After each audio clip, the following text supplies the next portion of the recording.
doesn't matter when the blessings flow, our obedience creates an opening for us. Right. Exactly. Now, you, Water Sniper, you said because you make it to a certain age, and he's going to say, "Well, what did you do with your time? You didn't get to know him. You didn't pick up your Bible." Whenever I read scripture, the first thing I say to the Most High, when I have the Bible in my hand and I'm about to read, I say to him, "Please give me the discernment and the understanding that I need as I read through your words." Yes. And I'm telling you, every single time, I know what I'm reading and I understand what I'm reading. If you ask for that clarity, he will give it to you. That's powerful. That's Yeah. powerful. Yeah. It's not going to be easy. Some of us are going to be walking through those gates into the kingdom in derision. We're going to be jacked up going through those gates, but we're going to make it there. I mean, some of us won't, some of us will. We're going to be practically going through the gates blubbering. It's still going to be happening until you hit those gates. You're like, Yeah. man, I'm finally here. Yeah. Just shocked that they actually acknowledged how to have them flee. That was surprising Well, to see, me. that was it.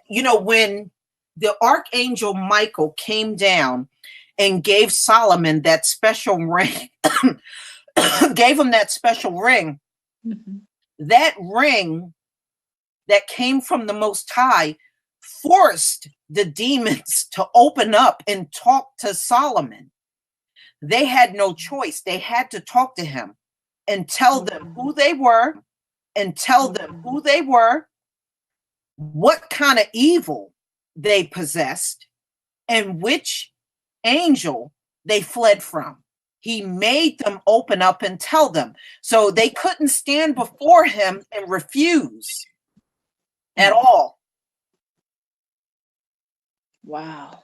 They couldn't, because the Most High gave him the power. He turned that power over to Solomon so that he could handle those demons.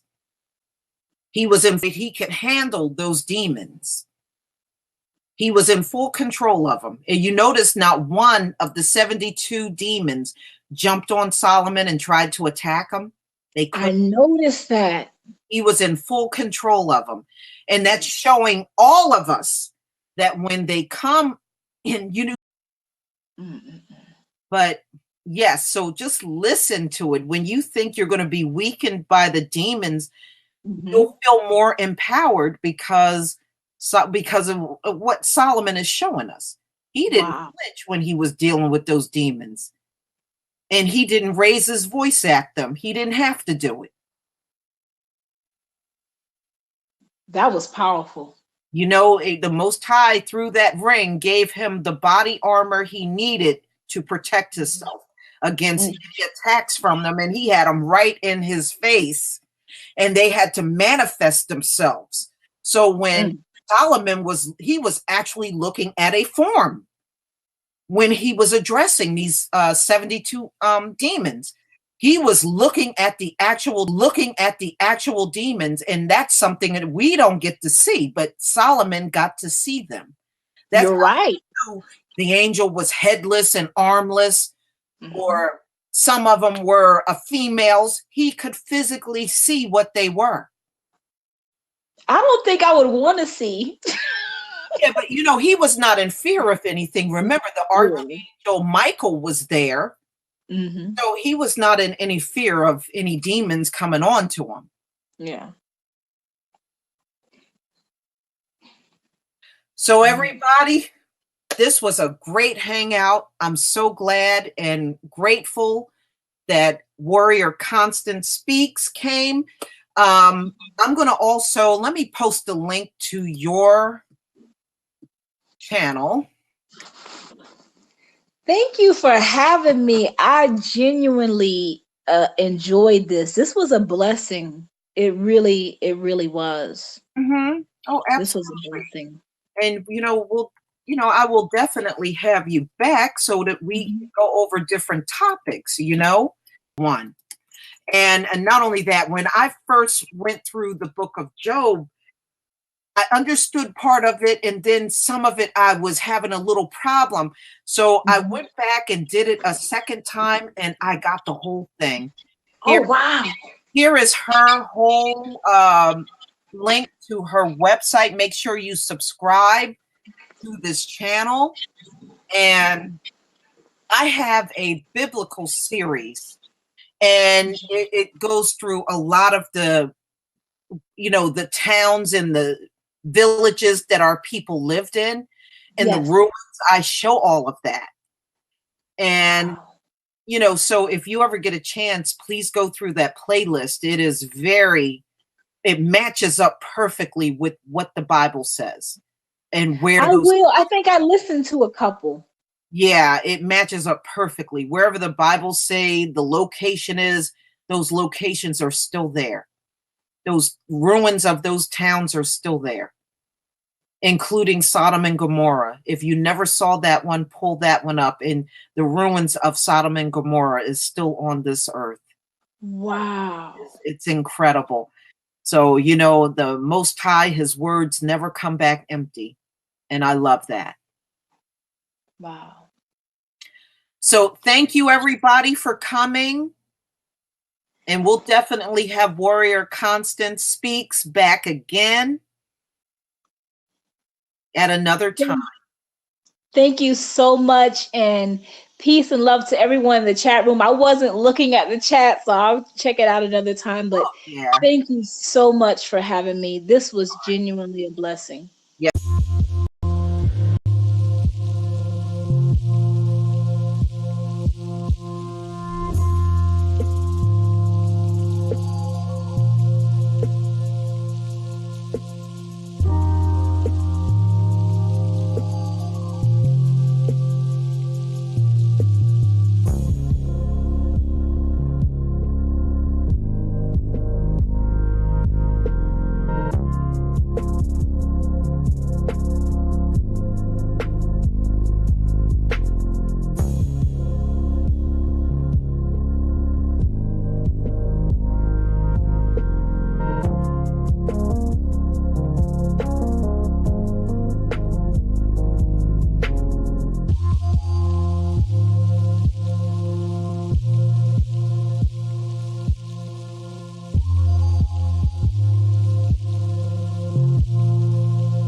ladies and gentlemen, there is a story that just came out that in Russia they had 3 hours of darkness, and it has made the news. And I'm going to read Revelation 8, verse 12.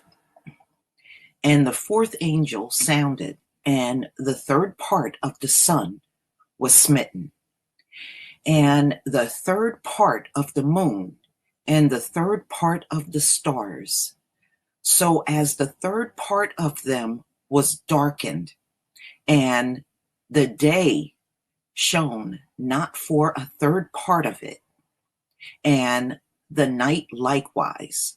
So, in other words, in the middle of the day, when the sun is usually out, it went dark. And this happened around noon in Siberia, Russia. And it made the Daily Mail. And this is dated the 25th of July, 2018. And I will leave the link to this article in the description box. Mystery as sky turns black in the middle of the day in remote Russian towns. Okay, so Russian officials appear baffled over a massive cloud that turned day into night, scaring. So the residents that lived there were scared. They said even going outside, it was eerie being outside. And not only that, the temperature had dramatically dropped. There were claims of a sudden redness could have been caused by dust from a meteorite strike or a secret Kremlin weapon test. But they're claiming nothing was reported. The only thing that they said is going on is a nearby wildfire, but that never darkened the sky for 3 hours.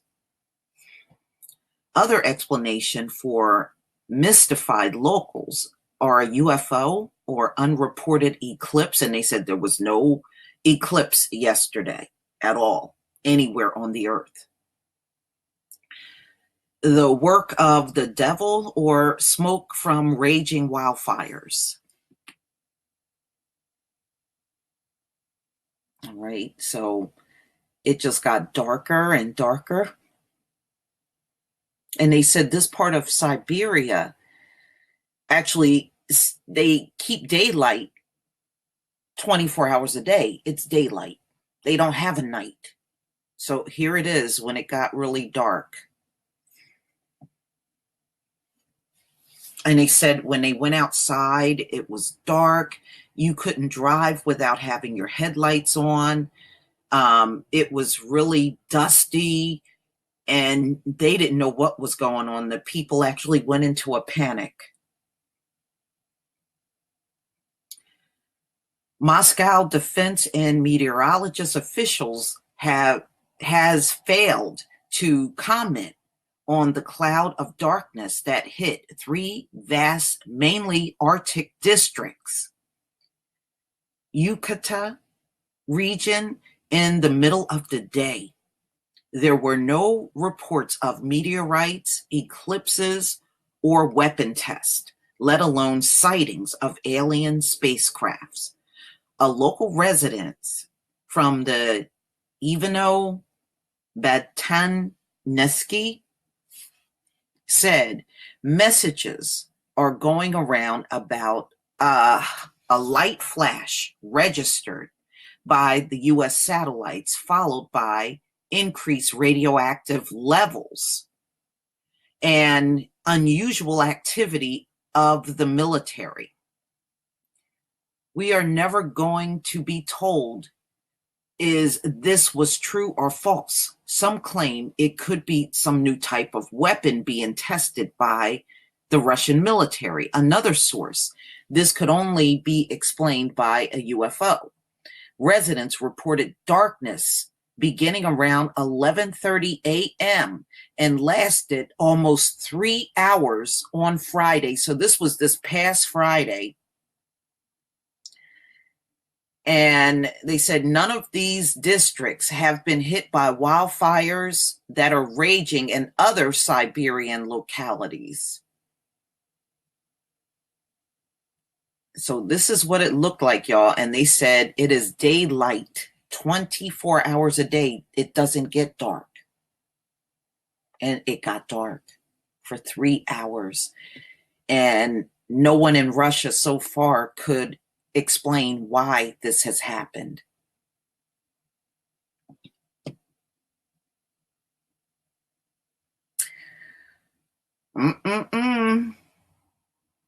Honey, this just go to show you the Most High can make anything happen. The areas are so far north that at this time of the year, it's virtually 24 hours light. But as one local said, day suddenly turned into a dark night. Another added, I could not see a thing without switching lights on. We took torches to walk outside, but actually no one wanted to be on the streets because the feeling was as if something heavy in the air was pressing on your chest. Accounts spoke of a thick layer of dust after the darkness, but this has been denied by some officials who also expressed doubts that pollution from wildfires was the cause. And, you know, one person said they looked around to see if there was a strong thunderstorm coming. The air went dark. It got darker and darker. But this time, unlike anything else we have seen before, the darkness had a rich yellow tone. It was very unusual. We doubt the solar eclipse version. And this is just one of the wildfires. It wasn't really in the area that was hit, but Siberia does have a wildfire that's going on. And you can see it still looks kind of cloudy and hazy there. So this went on from 11:30 a.m. to 2 p.m.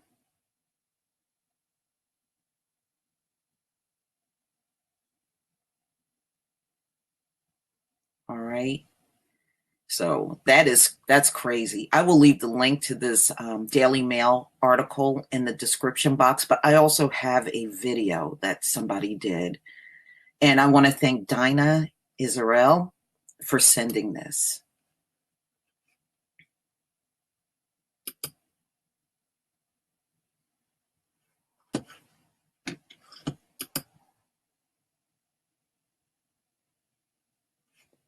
All right, let me see if I can get this going. Tuesday, July 24th, 1 p.m. Mountain Time, 2018. Guys, in this video, we're going to take a look at a unsolved mystery from Siberia.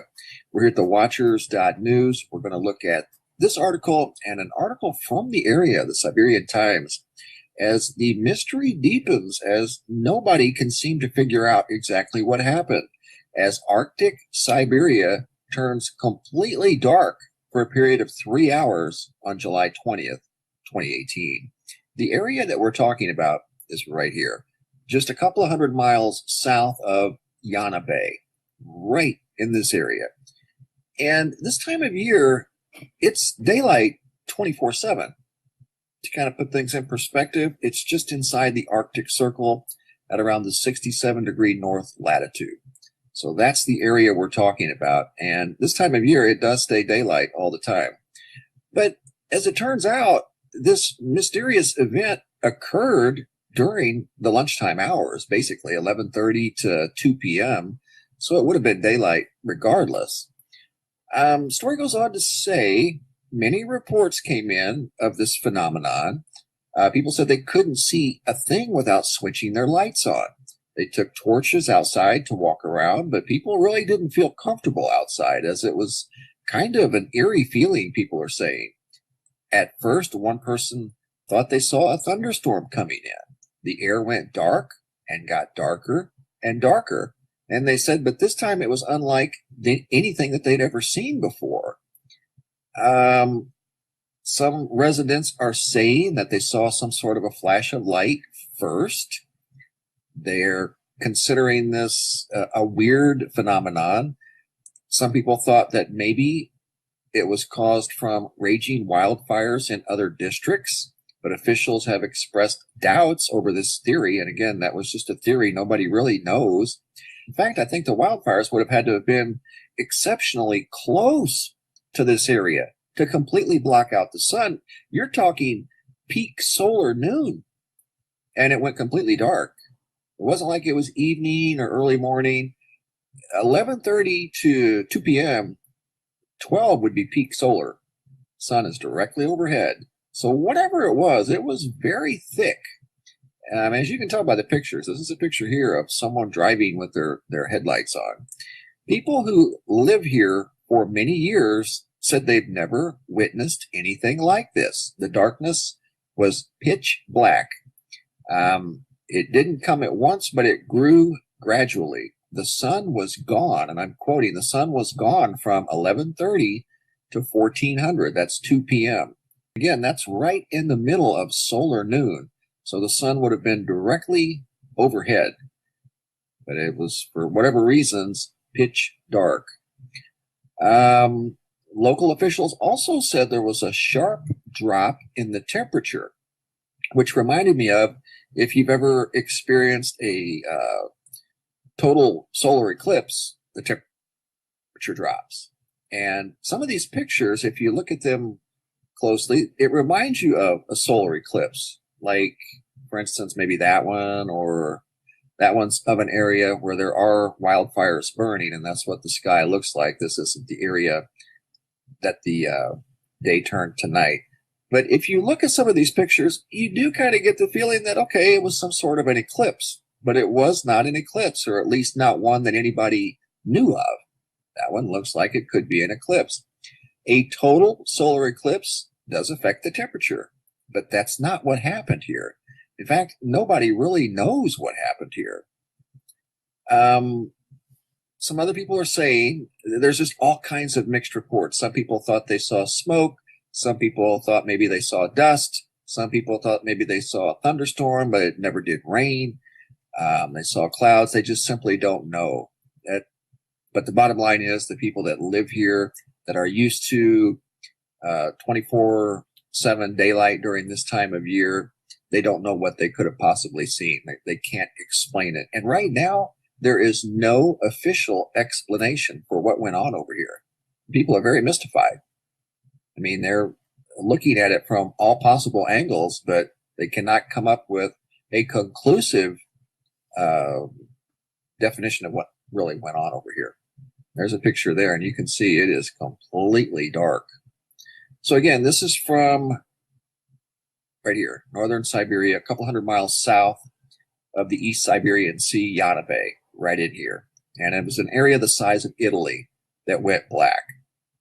Multiple districts reporting the same phenomenon, temperature changing, went black outside like it was nighttime, and there is no nighttime right now. It's daylight 24/7.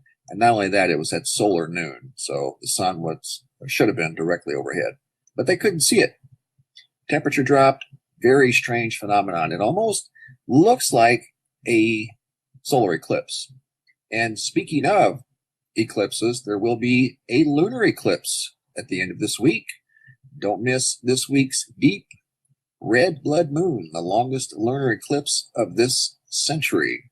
Story dated July 23rd, 2018, yesterday. The eclipse is this Friday, the 27th. And I'm going to show you a map of visibility and the greatest visibility and who will not be able to see this lunar eclipse. Okay, y'all, because I actually did a video on the lunar eclipse, just telling you what part of the world. That's all he really goes over. But Tell me what you think. This is just days before the longest eclipse is supposed to occur in the 21st century. But please tell me what you think. Please leave your comment and subscribe. Don't forget to hit on the notification bell, and I'll see you on the next video.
The mystery deepens as nobody can seem to figure out exactly what happened as Arctic Siberia turns completely dark for a period of 3 hours on July 20th, 2018. The area that we're talking about is right here, just a couple of hundred miles south of Yana Bay, right in this area. And this time of year, it's daylight 24/7.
Foes. I think the European Union is a foe, what they do to us in trade.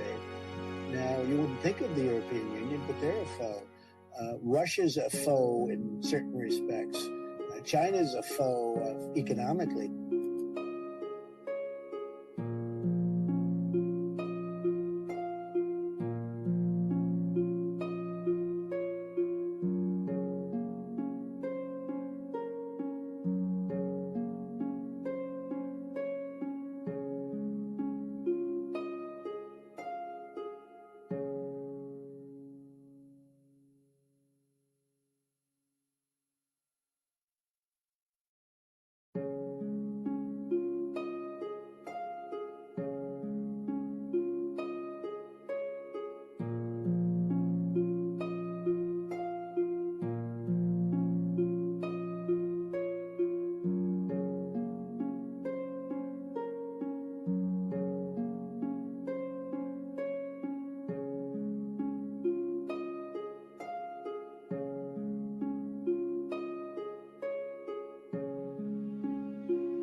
Shabbat Shalom to everybody that's in the chat. Thank you for coming. And today we're going to go over the book of Judith. Now, some of you might know about Judith. She was definitely, many would consider her a hero for what she did in saving her people. Now, in the book of Judith, there was an invading army that came to Bethulia, and that was the town that our people were in, the Hebrews.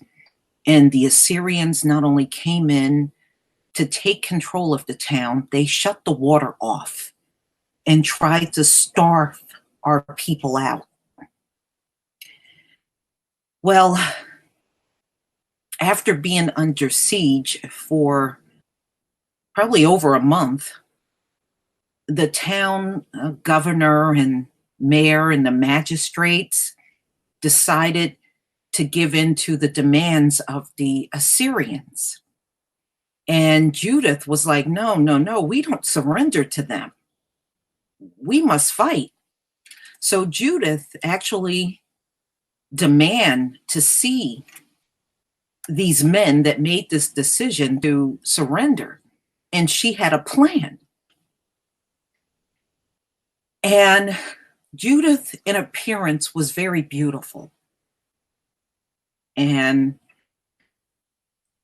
the Assyrian general, Holofernes, was very attracted to her. So she came up with a plan to lure him into bed. And when she did, she was able to get a sword out and cut his head off. And from doing that act, Judith essentially defeated the Assyrian army because she took out the general. She took out their leader. So once word got out that she killed him, they pretty much retreated. So Judith was actually a widow, and she remained a widow. She remained unmarried for the rest of her life, and she was considered a hero and treated very well by the Hebrew people for the rest of her life until the time of her death. So we're going to listen to this book, but I'm going to give people enough time to come into the room. So I'm just going to play some of my prior videos just to give people a few more minutes to come into the room before I start the audio Bible. And Judith can be found in the Apocrypha. So if you have an Apocrypha, that's where you will find the book of Judith. And and it's really a shame because so many of our books are hidden from us by the Vatican. I'm sure there were more heroes, women, than Judith, but we just don't know about them. And we already know our men had a lot of wisdom, and we can see that in many of the apostles and prophets in the Bible. But there were also many women like Abigail and Deborah and Judith, many other women, Esther, that were filled with wisdom and were able to save their people. So yes, we had many of the men that saved our people, but you're going to find women among us that were very much warriors, also saved our people. All right, so I'm going to go ahead and share my screen, and we'll just look at some of my throwback videos, and then we'll get started.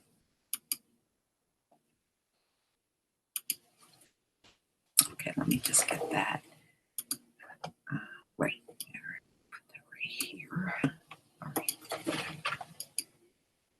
Man, it's a windy day here in New Jersey. Let's see here. Why is it doing that? All right, here we go.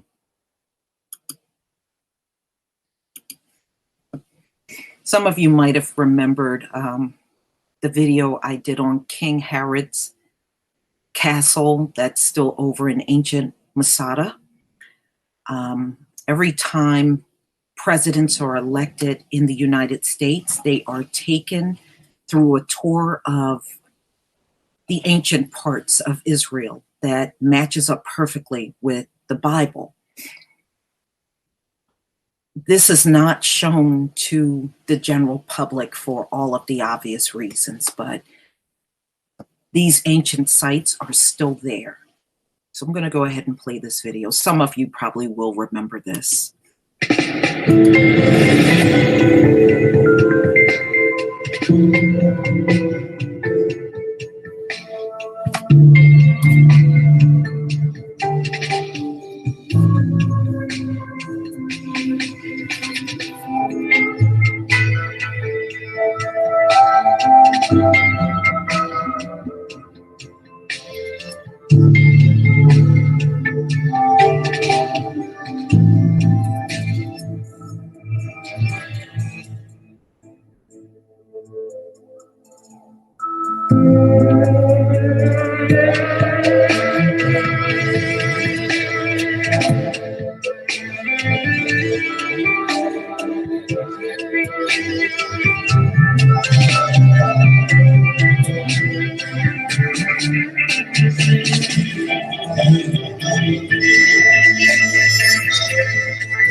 All right.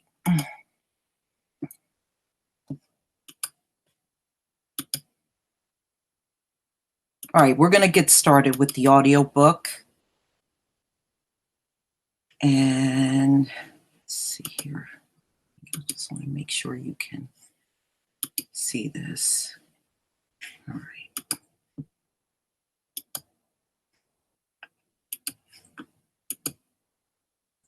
Of Judith, Dewey Reams version.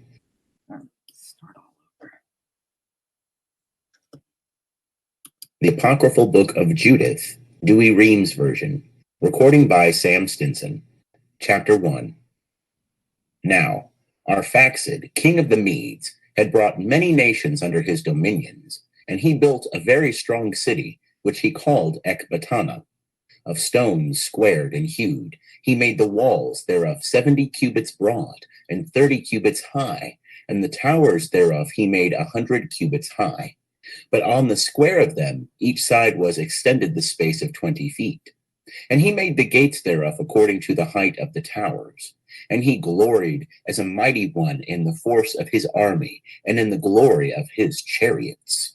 Now, in the 12th year of his reign, Nebuchadnezzar, king of the Assyrians, who reigned in Nineveh, the great city, fought against Arphaxad and overcame him. In the great plain which is called Ragua, about the Euphrates and the Tigris and the Jadison, in the plain of Arioch, the king of the Elysians, then was the kingdom of Nebuchadnezzar exalted, and his heart was elevated, and he sent to all that dwelt in Cilicia and Damascus and Libanus, and to the nations that are in Carmelis and Cedar, and to the inhabitants of Galilee and the great plain of Astralon, and to all that were in Samaria, and beyond the river Jordan, even to Jerusalem, and all the land of Jesse, till you come to the borders of Ethiopia. To all these, Nebuchadnezzar, king of the Assyrians, sent messengers.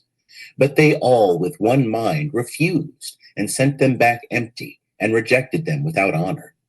Then King Nebuchadnezzar, being angry against all that land, swore by his throne and kingdom that he would revenge himself of all those countries. End of chapter 1. Chapter 2.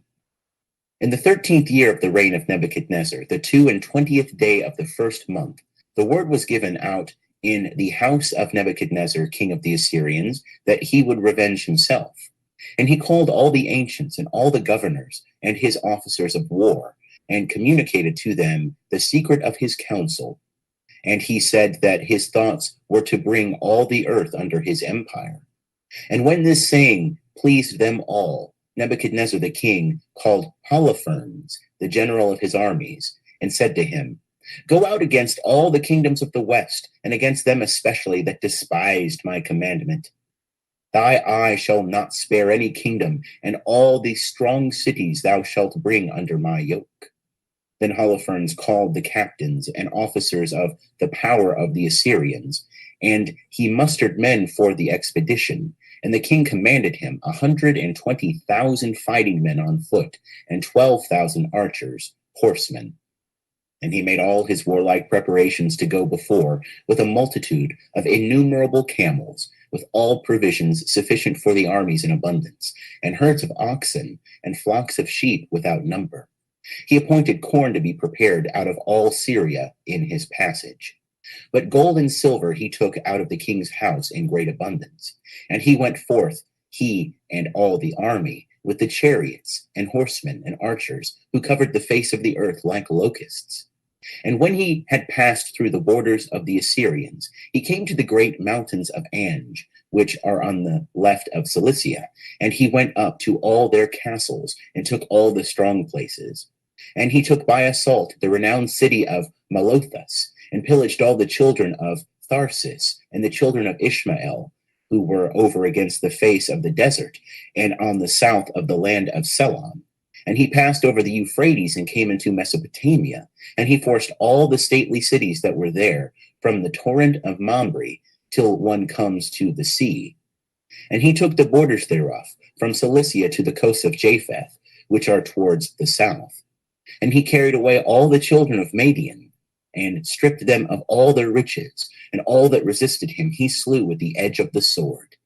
And after these things he went down into the plains of Damascus in the days of the harvest, and he set all the corn on fire, and he caused all the trees and vineyards to be cut down. And the fear of them fell upon all the inhabitants of the land. End of chapter 2. Chapter 3. Then the kings and the princes of all the cities and provinces of Syria, Mesopotamia, and Syria Sobal, in Libya, and Cilicia sent their ambassadors, who, coming to Holofernes, said, Let thy indignation towards us cease, for it is better for us to live and serve Nebuchadnezzar the great king, and be subject to thee, than to die and to perish, or suffer the miseries of slavery. All our cities and our possessions, all mountains and hills and fields, and herds of oxen, and flocks of sheep, and goats, and horses, and camels, and all our goods and families are in thy sight. Let all we have be subject to thy law, both we and our children are thy servants. Come to us, a peaceable Lord, and use our service as it shall please thee. Then he came down from the mountains with horsemen in great power, and made himself master of every city, and all the inhabitants of the land. And from all the cities he took auxiliaries, valiant men, and chosen for war.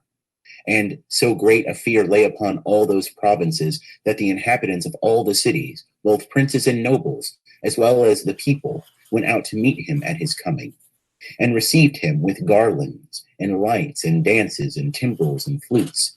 And though they did these things, they could not for all that mitigate the fierceness of his heart. For he both destroyed their cities and cut down their groves. For Nebuchadnezzar the king had commanded him to destroy all the gods of the earth, that he only might be called God by those nations which could be brought under him by the power of Holofernes. And when he had passed through all Syria Sobal, and all Apamia, and all Mesopotamia, he came to the Idumeans, into the land of Gaba.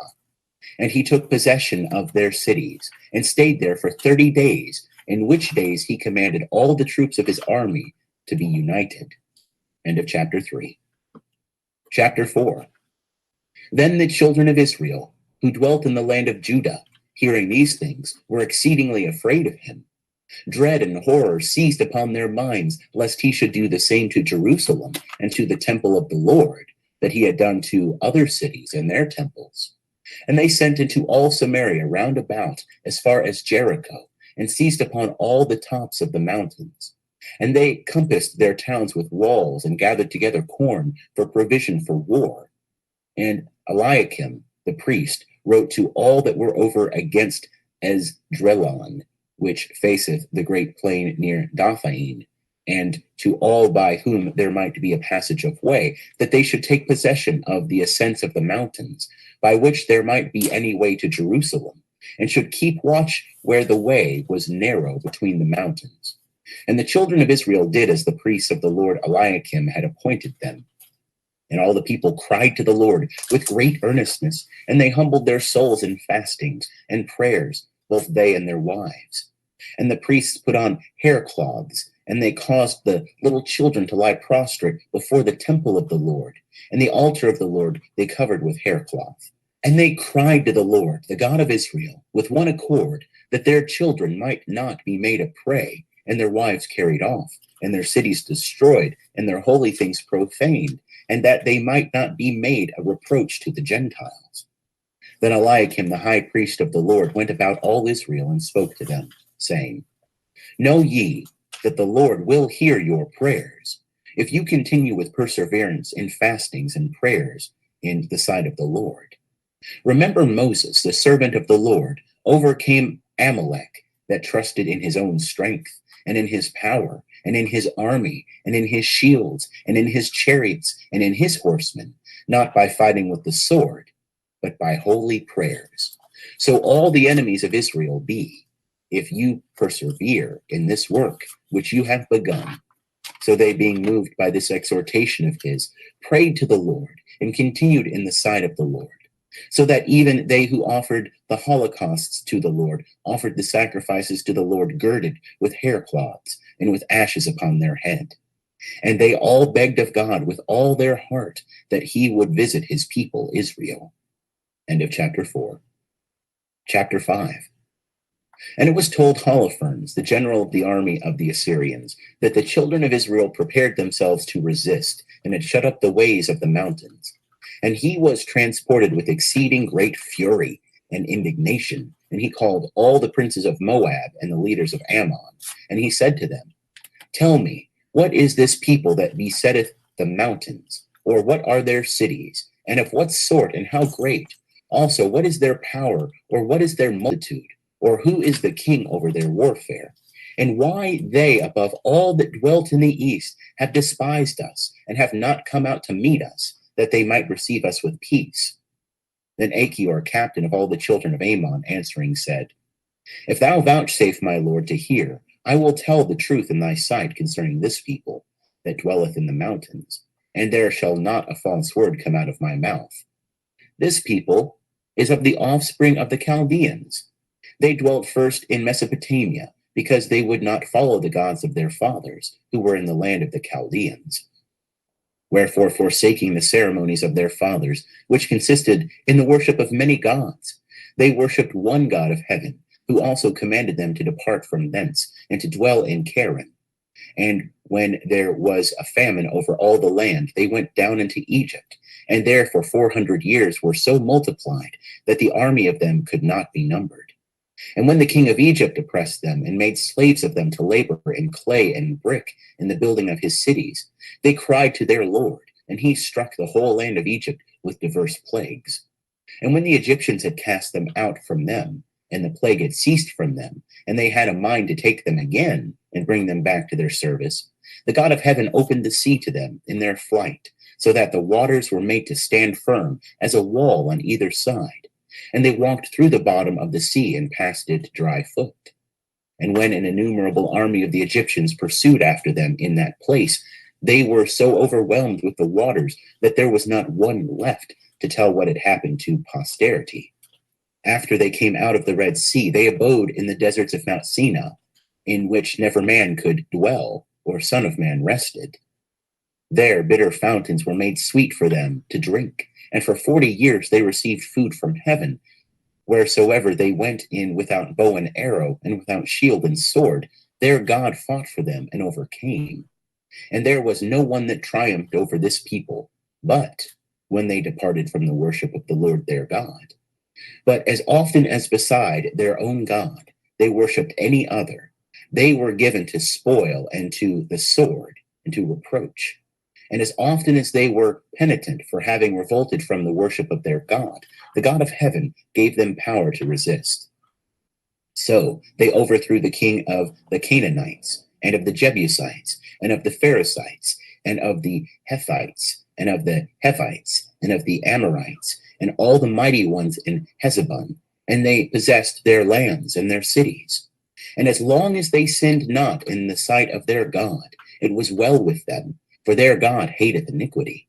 And even some years ago, when they had revolted from the way which God had given them to walk therein, they were destroyed in battles by many nations, and very many of them were led away captive into a strange land. But of late, returning to the Lord their God from the different places wherein they were scattered, they are come together and are gone up into all these mountains, and possess Jerusalem again, where their holies are. Now, therefore, my Lord, search if there be any iniquity of theirs in the sight of their God.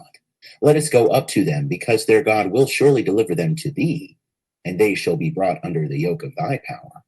But if there be no offense of this people in the sight of their God, we cannot resist them, because their God will defend them, and we shall be a reproach to the whole earth. And it came to pass, when Achior had ceased to speak these words, all the great men of Holofernes were angry, and they had a mind to kill him, saying to each other, "Who is this that saith the children of Israel can resist King Nebuchadnezzar and his armies, men unarmed and without force and without skill in the art of war? That Achior therefore may know that he deceiveth us, let us go up into the mountains, and when the bravest of them shall be taken, then shall he with them be stabbed with the sword, that every nation may know that Nebuchadnezzar is God of the earth, and besides him there is no other." End of chapter 5. Chapter 6.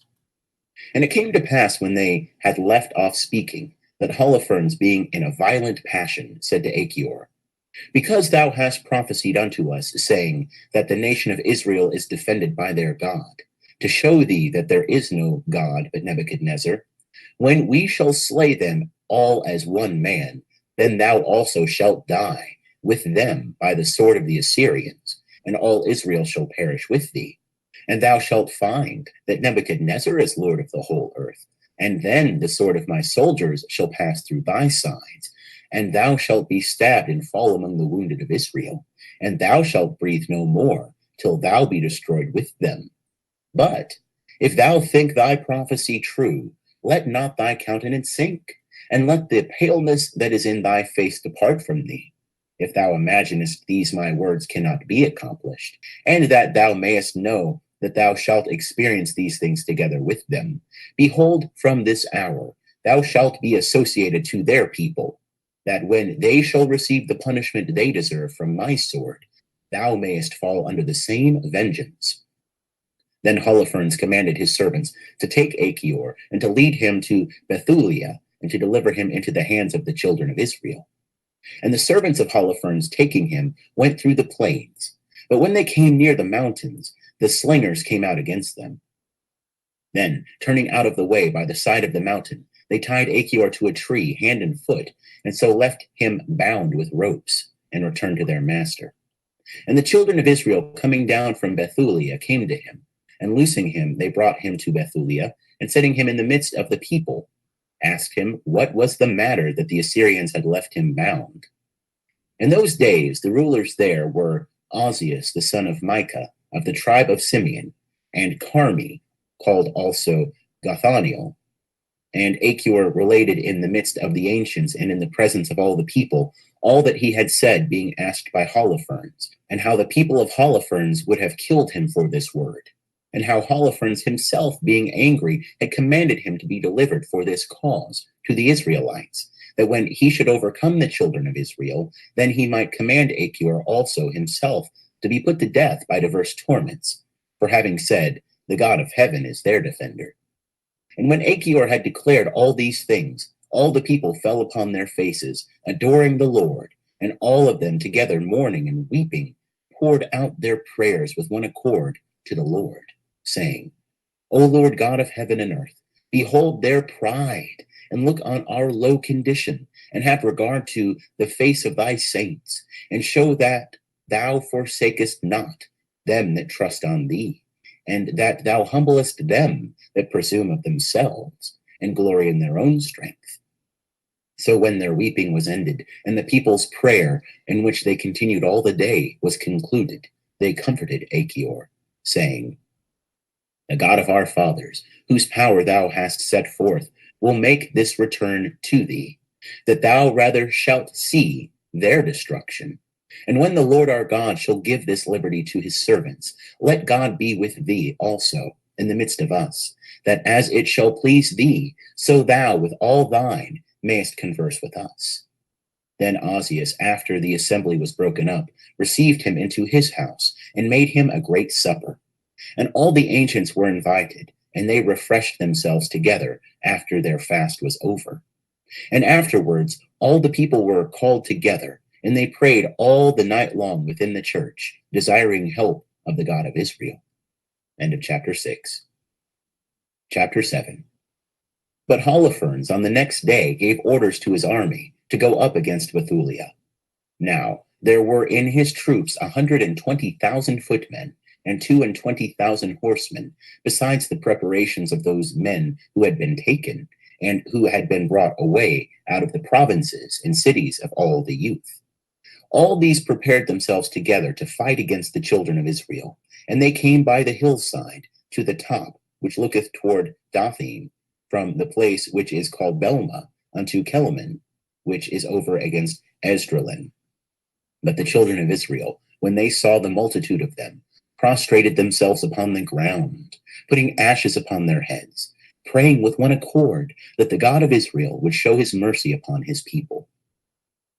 And taking their arms of war, they posted themselves at the places which by a narrow pathway lead directly between the mountains, and they guarded them all day and night. Now Holofernes, in going round about, found that the fountain which supplied them with water ran through an aqueduct without the city on the south side, and he commanded their aqueduct to be cut off. Nevertheless, there were springs not far from the walls, out of which they were seen secretly to draw water, to refresh themselves a little, rather than to drink their fill. But the children of Ammon and Moab came to Holofernes, saying, The children of Israel trust not in their spears, nor in their arrows, but the mountains are their defense, and the steep hills and precipices guard them.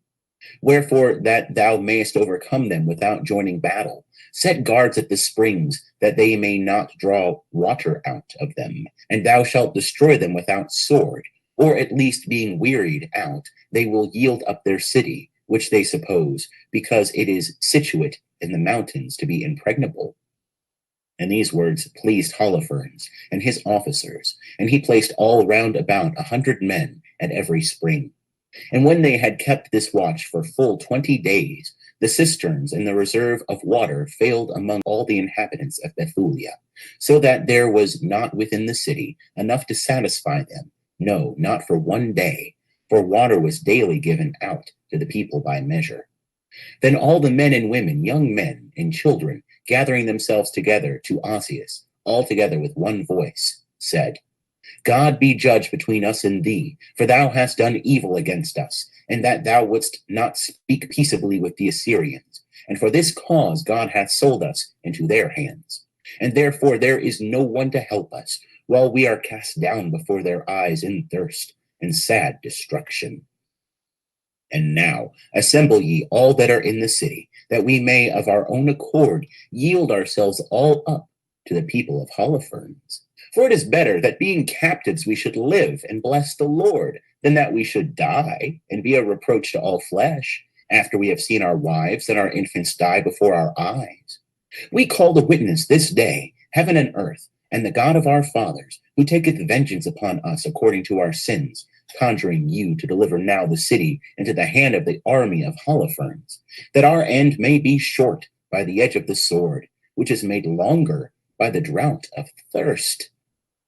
And when they had said these things, there was great weeping and lamentation of all in the assembly. And for many hours with one voice they cried to God, saying, We have sinned with our fathers. We have done unjustly. We have committed iniquity. Have thou mercy on us, because thou art good. Or punish our iniquities by chastising us thyself, and deliver not them that trust in thee to a people that knoweth not thee, that they may not say among the Gentiles, Where is their God?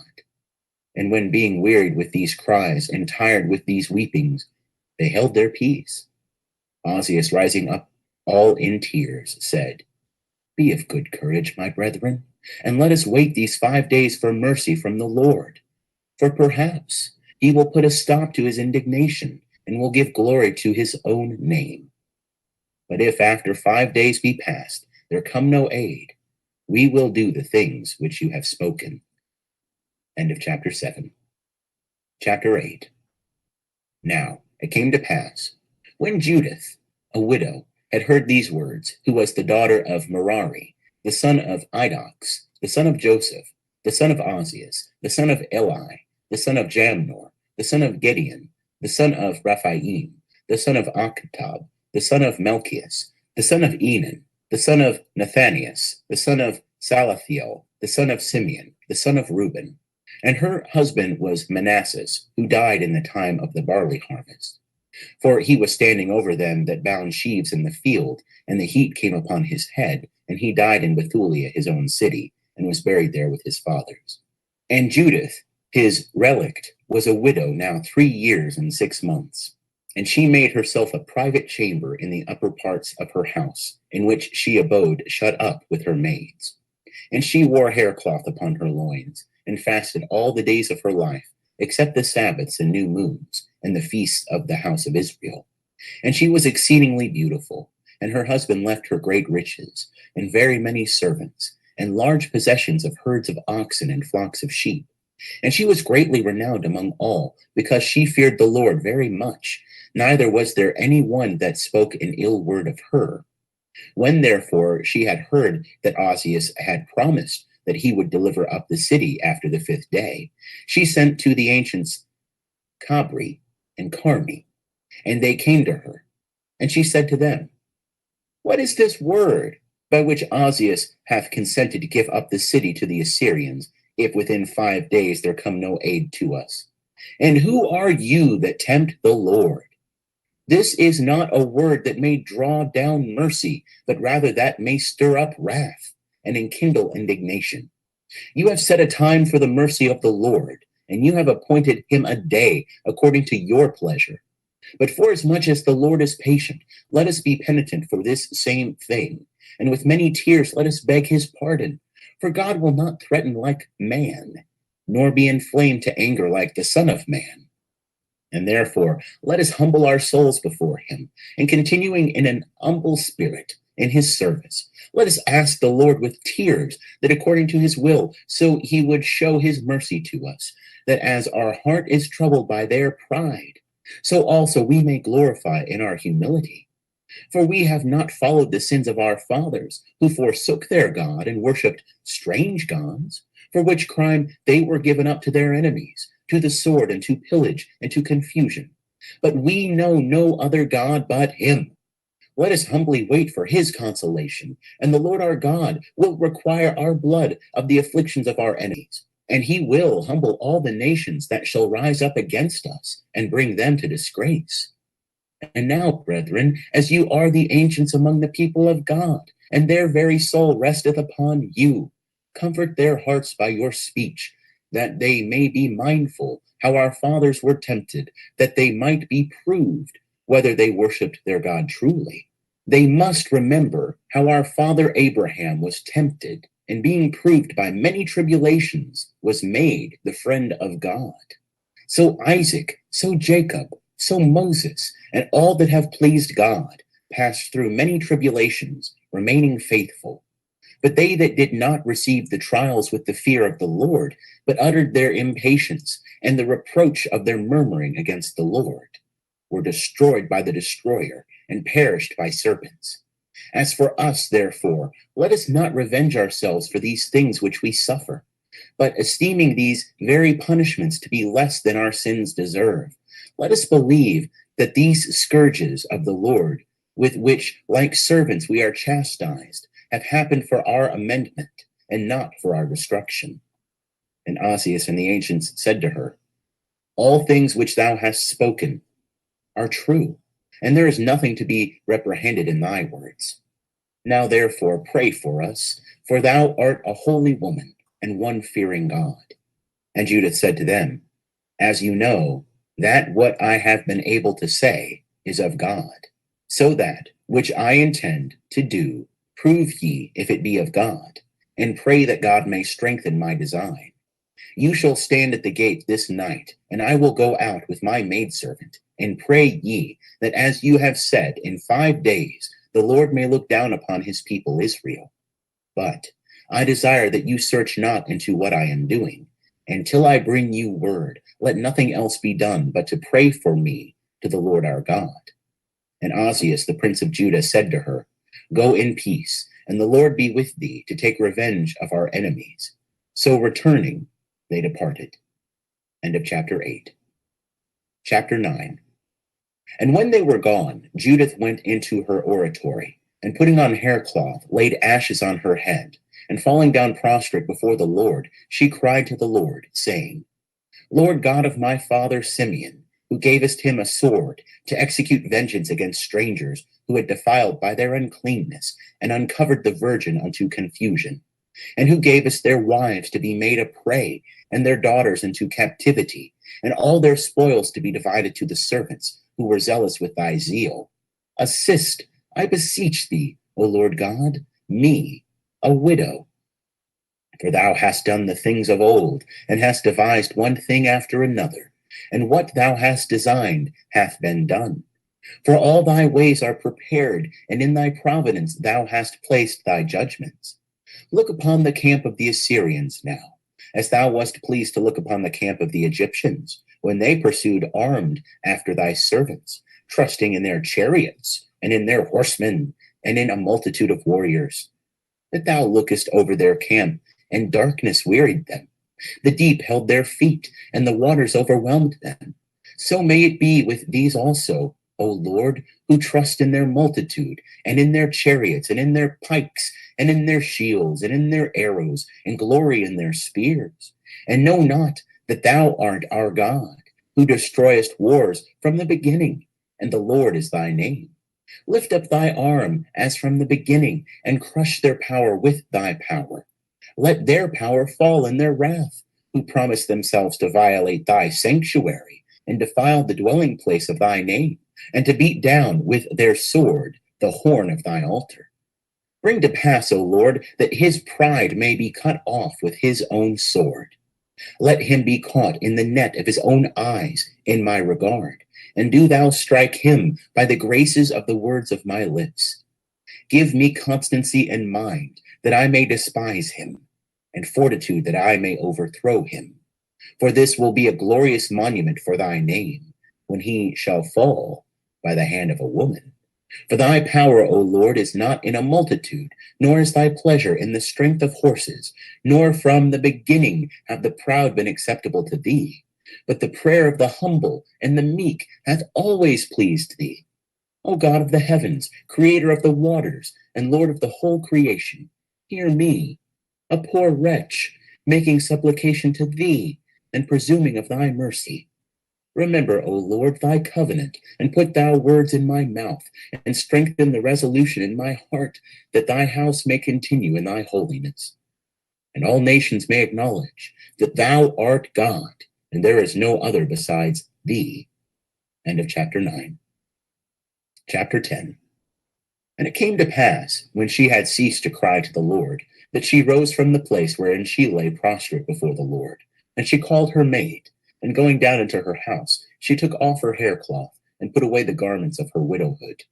And she washed her body, and anointed herself with the best ointment, and plaited the hair of her head, and put a bonnet upon her head, and clothed herself with the garments of her gladness, and put sandals on her feet, and took her bracelets, and lilies, and earlets, and rings, and adorned herself with all her ornaments. And the Lord also gave her more beauty, because all this dressing up did not proceed from sensuality, but from virtue. And therefore the Lord increased this her beauty, so that she appeared to all men's eyes incomparably lovely. And she gave to her maid a bottle of wine to carry, and a vessel of oil, and parched corn, and dry figs, and bread and cheese, and went out. And when they came to the gate of the city, they found Ozias and the ancients of the city waiting. And when they saw her, they were astonished, and admired her beauty exceedingly. But they asked her no question, only they let her pass, saying, The God of our fathers give thee grace, and may he strengthen all the counsel of thy heart with his power, that Jerusalem may glory in thee, and thy name may be in the number of the holy and just.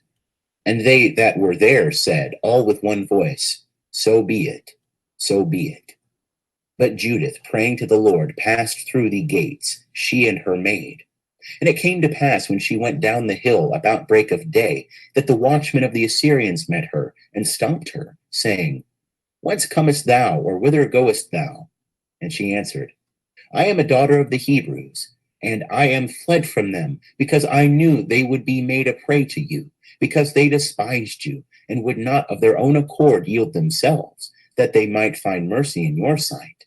For this reason I thought with myself, saying, I will go to the presence of the prince Holofernes, that I may tell him their secrets, and show him by what way he may take them, without the loss of one man of his army. And when the men had heard her words, they beheld her face, and their eyes were amazed, for they wondered exceedingly at her beauty. And they said to her, Thou hast saved thy life by taking this resolution to come down to our Lord. And be assured of this, that when thou shalt stand before him, he will treat thee well, and thou wilt be most acceptable to his heart. And they brought her to the tent of Holofernes, telling him of her. And when she was come into his presence, forthwith Holofernes was caught by his eyes. And his officers said to him, Who can despise the people of the Hebrews, who have such beautiful women, that we should not think it worth our while for their sakes to fight against them? And Judith, seeing Holofernes sitting under a canopy, which was woven of purple and gold, with emeralds and precious stones, after she had looked on his face, bowed down to him, prostrating herself to the ground. And the servants of Holofernes lifted her up by the command of their master. Chapter 11. Then Holofernes said to her, Be of good comfort, and fear not in thy heart, for I have never heard a man that was willing to serve Nebuchadnezzar the king. And if thy people had not despised me, I would never have lifted up my spear against them. But now tell me, for what cause hast thou left them, and why it hath pleased thee to come to us? And Judith said to him, Receive the words of thy handmaid, for if thou wilt follow the words of thy handmaid, the Lord will do with thee a perfect thing. For as Nebuchadnezzar the king of the earth liveth, and his power liveth, which is in thee, for chastising of all straying souls, not only men serve him through thee, but also the beasts of the field obey him.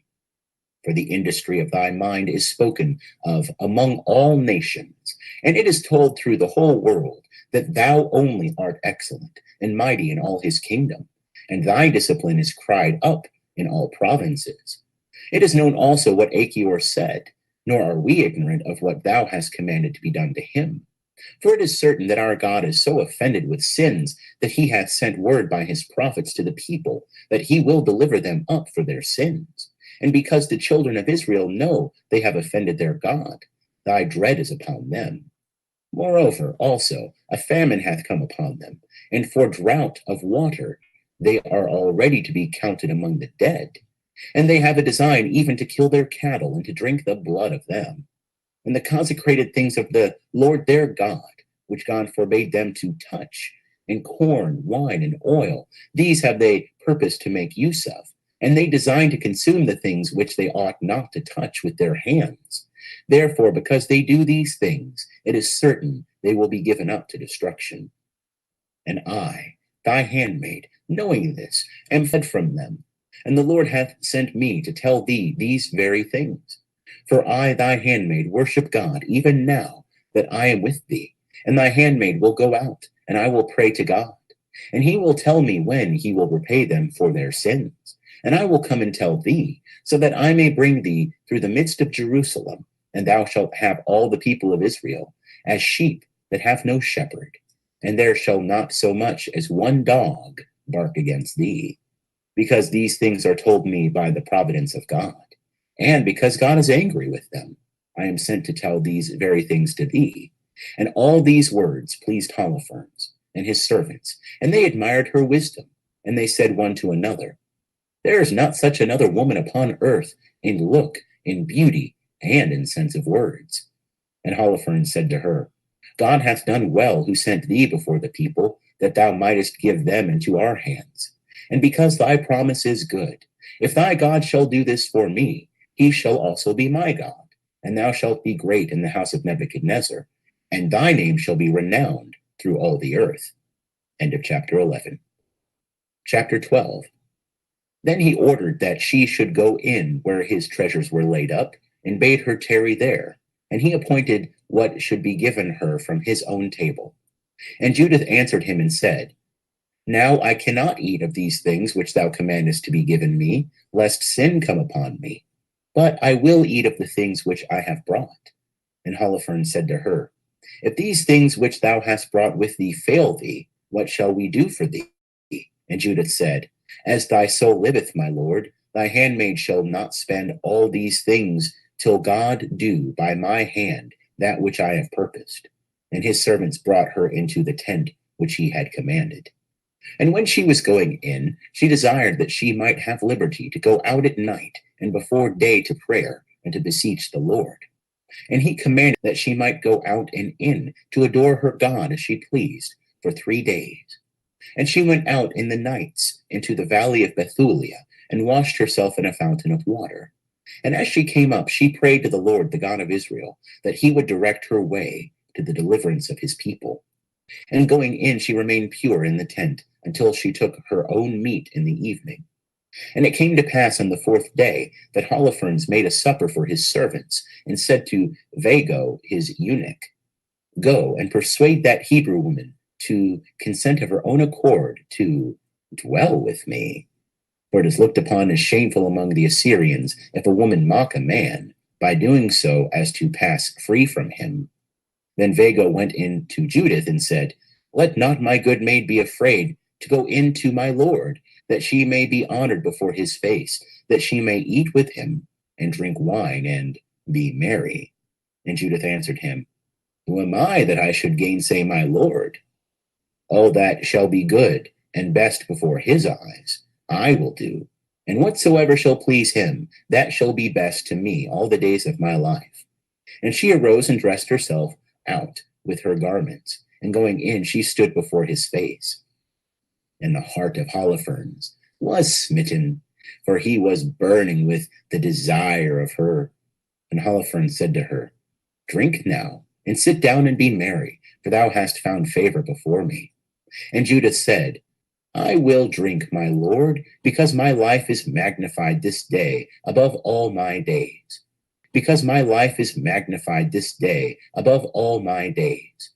And she took and ate and drank before him what her maid had prepared for her. And Holofernes was made merry on her occasion, and drank exceeding much wine, so much as he had never drunk in his life. End of chapter 12. Chapter 13.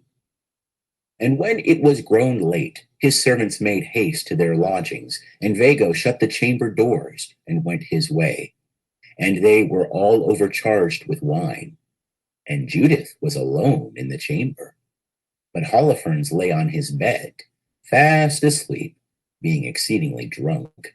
And Judith spoke to her maid to stand without in thy city, and that I may bring to pass that which I have purposed, having a belief that it might be done by thee. And when she had said this, she went to the pillar that was at his bed's head, and loosed his sword that hung tied upon it. And when she had drawn it out, she took him by the hair of his head, and said, "Strengthen me, O Lord God, at this hour." And she struck twice upon his neck, and cut off his head, and took off his canopy from the pillars, and rolled away his headless body. And after a while she went out, and delivered the head of Holofernes to her maid, and bade her put it into her wallet. And they too went out according to their custom, as it were to prayer, and they passed the camp, and having compassed the valley, they came to the gate of the city. And Judith from afar off cried to the watchmen upon the walls, "Open the gates, for God is with us, who hath shown his power in Israel." And it came to pass, when the men had heard her voice, that they called the ancients of the city, and all ran to meet her from the least to the greatest, for they now had no hopes that she would come. And lighting up lights, they all gathered round about her, and she went up to a higher place and commanded silence to be made. And when all had held their peace, Judith said, "Praise ye the Lord our God, who hath known him. And by me, his handmaid, he hath fulfilled his mercy, which he promised to the house of Israel. And he hath killed the enemy of his people by my hand this night." Then she brought forth the head of Holofernes out of the wallet, and showed it them, saying, "Behold the head of Holofernes, the general of the army of the Assyrians, and behold his canopy, wherein he lay in his drunkenness, where the Lord our God slew him by the hand of a woman." And they all adored the Lord, and said to her, "The Lord hath blessed thee by his power, because by thee he hath brought our enemies to naught." And Ozias, the prince of the people of Israel, said to her, "Blessed art thou, O daughter, by the Lord the Most High God, above all women upon the earth. Blessed be the Lord who made heaven and earth, who hath directed thee to the cutting off the head of the prince of our enemies. Because he hath so magnified thy name this day, that thy praise shall not depart out of the mouth of men, who shall be mindful of the power of the Lord forever, for that thou hast not spared thy life by reason of the distress and tribulation of thy people, but hast prevented our ruin in the presence of our God. And all the people said, So be it, so be it. And Achior, being called for, came, and Judah said to him, The God of Israel, to whom thou gavest testimony, that he revengeth himself of his enemies, he hath cut off the head of all the unbelievers this night by my hand.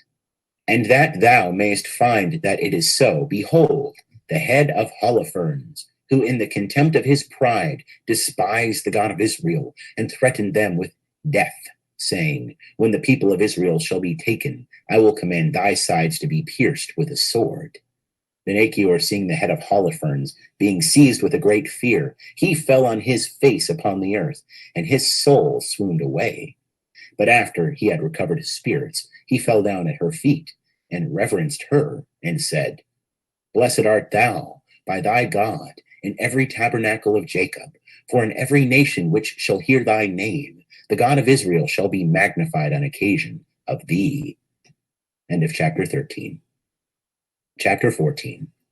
And Judith said to all the people, Hear me, my brethren, hang ye up this head upon our walls.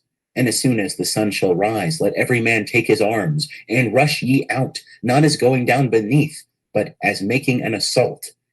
Then the watchmen must needs run to awake their prince for the battle.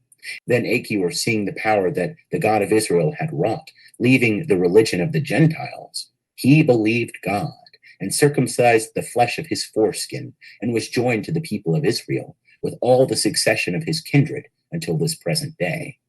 And immediately at break of day, they hung up the head of Holofernes upon the walls, and every man took his arms, and they went out with a great noise and shouting.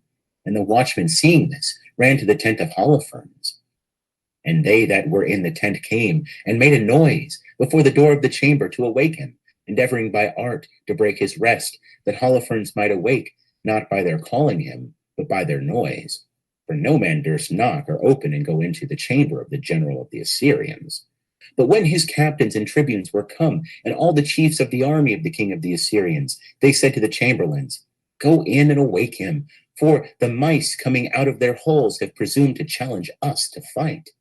Then Vago, going out of their holes, have presumed to challenge us to fight. Then Vago, going into his chamber, stood before the curtain and made a clapping with his hands, for he thought that he was sleeping with Judith. But when, with hearkening, he perceived no motion of one lying, he came near to the curtain, and lifting it up, and seeing the body of Holofernes lying upon the ground, without the head, weltering in his blood, he cried out with a loud voice, with weeping, and rent. And they went down, sounding with trumpets, and shouting after them. And because the Assyrians were not united together, they went without order in their flight. But the children of Israel, pursuing in one body, defeated all that they could find. And Ozias sent messengers through all the cities and countries of Israel. And every country and every city sent their chosen young men armed after them. And they pursued them with the edge of the sword until they came to the extremities of their confines. And the rest that were in Bethulia went into the camp of the Assyrians, and took away the spoils which the Assyrians in their flight had left behind them, and they were laden exceedingly. But they that returned conquerors to Bethulia brought with them all things that were theirs, so that there was no numbering of their cattle and beasts and all their movables, insomuch that from the least to the greatest all were made rich by their spoils. And Joachim, the high priest, came from Jerusalem to Bethulia with all his ancients to see Judith. And when she was come out to him, they all blessed her with one voice, saying, Thou art the glory of Jerusalem. Thou art the joy of Israel. Thou art the honor of our people. For thou hast done manfully, and thy heart has been strengthened, because thou hast loved chastity, and after thy husband hast not known any other. Therefore also the hand of thee, and therefore thou shalt be blessed forever. And all the people said, So be it, so be it. And 30 days were scarce sufficient for the people of Israel to gather up the spoils of the Assyrians. But all those things that were proved to be the peculiar goods of Holofernes, they gave to Judith in gold and silver and garments and precious stones and all household stuff. And they all were delivered to her by the people. And all the people rejoiced with the women and virgins and young men playing on instruments and harps. End of chapter 15.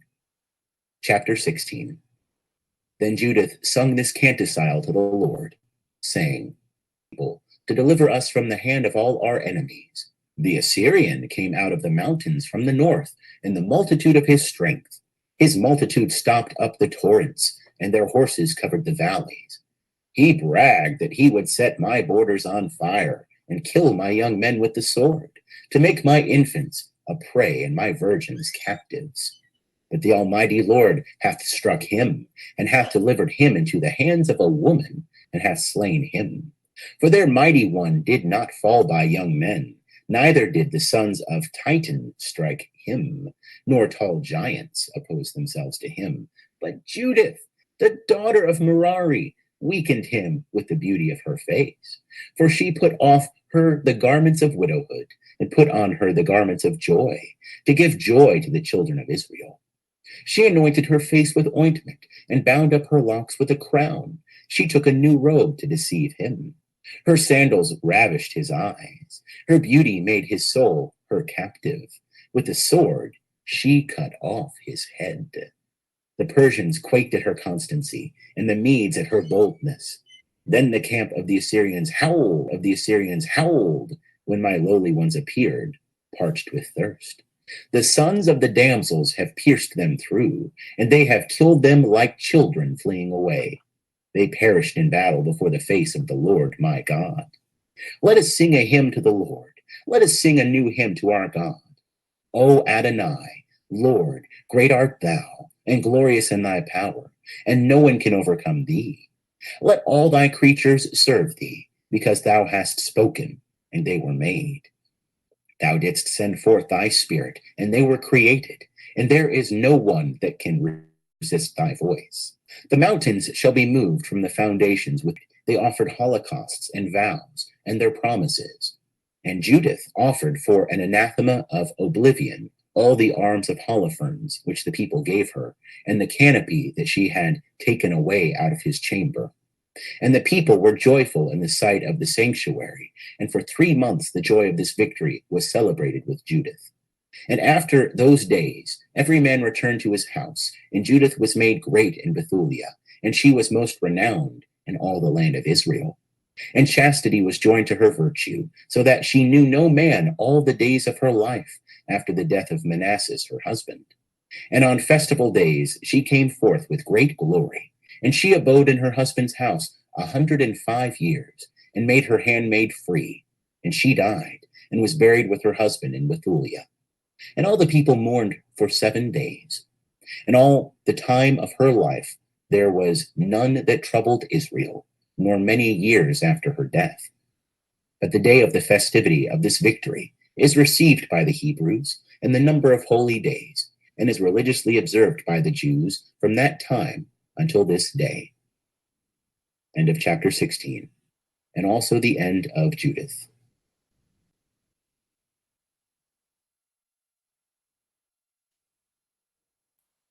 And running off the